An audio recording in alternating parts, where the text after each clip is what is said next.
We live under the system of capitalism imperialism. It is a worldwide system driven by profit and the competitive struggle for more profit. It is a system based on the exploitation of hundreds upon hundreds of millions worldwide, and the whole world economy rests on. America's wealth rests on vast networks of sweatshops. A handful of rich capitalist countries like the US, France, Russia, and China plunder the planet. They contend with each other for power, for influence, and control over markets and regions. They dominate the economies of the poor countries in Africa, Asia, and Latin America. They drain wealth and resources from these oppressed countries.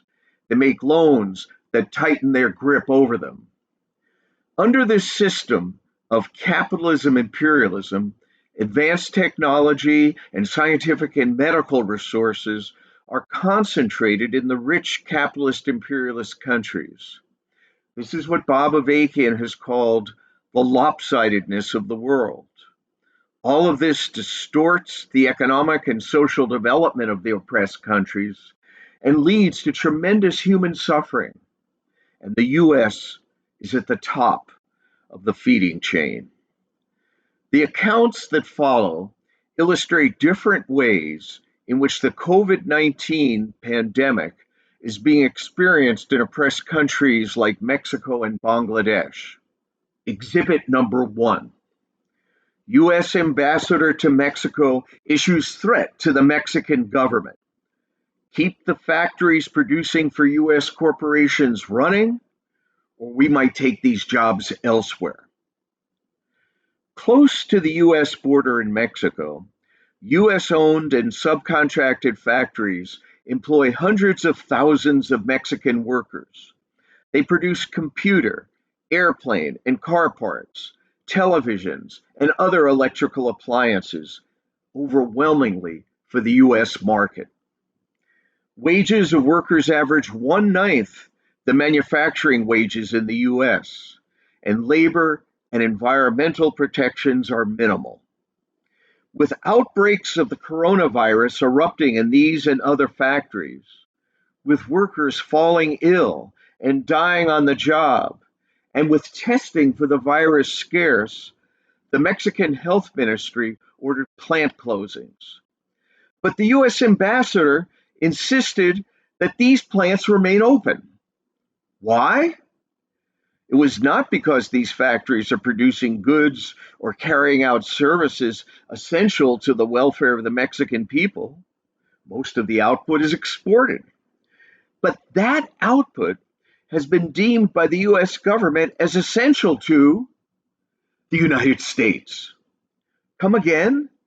TVs, Sharpie pens, aircraft engines for a U.S. airline industry that is severely curtailing operations? There's a dirty little secret. The profitability of imperialist supply chains depends on the continuing humming of global assembly lines. The strategic capacities of the U.S. military, its death machine, and security apparatus requires an assured inflow of components, and the competitive strength of U.S. capital depends on reliable, low-cost, efficient production. Listen to Mariana, a worker in a U.S.-owned motor factory in Juarez, explaining what she and others have been facing. Someone who worked very close to us had a high temperature, and they sent him home. 6 days later, he died. And now others have high temperatures. There isn't much distance between us on the assembly line. And if a machine breaks, they put us all on the same one, right on top of each other. Listen to a welder at a factory producing parts for Boeing. They exposed us to this contagious virus. For them, delivery of their products is more important than our health. The New York Times described the ultimatum from the U.S. ambassador to Mexico to reopen factories as an example of America's unequal relationship with Mexico. We can be more precise. This is brute neocolonialism. And keep this fact in mind. The majority of people infected with COVID-19 in late April were factory workers. And these factories have been major transmission belts for the virus that is now battering all of Mexico. This is the world we live in.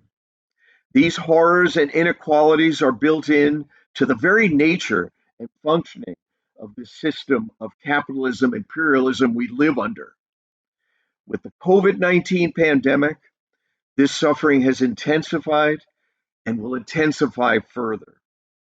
As Bob Avakian has put it, we have two choices: either live with all this and condemn future generations to the same or worse if they have a future at all, or make revolution.